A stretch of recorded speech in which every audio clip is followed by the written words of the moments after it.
የነጻነት ወርቅነህ በመሞቱ በጣም አዝኛለሁ።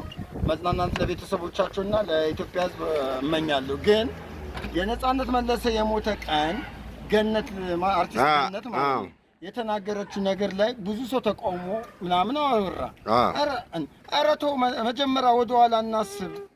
አሁን ይህንን ነገር ከዛ በኋላ ስንት ሰው ደጋግሞ አላወራም እንዴ? አውርቶታል። ወይንስ እሷ ከአርቲስቶች ቀድማ ከማን ነው ከሚዲያዎች ቀድማ ስለተናገረች ነው?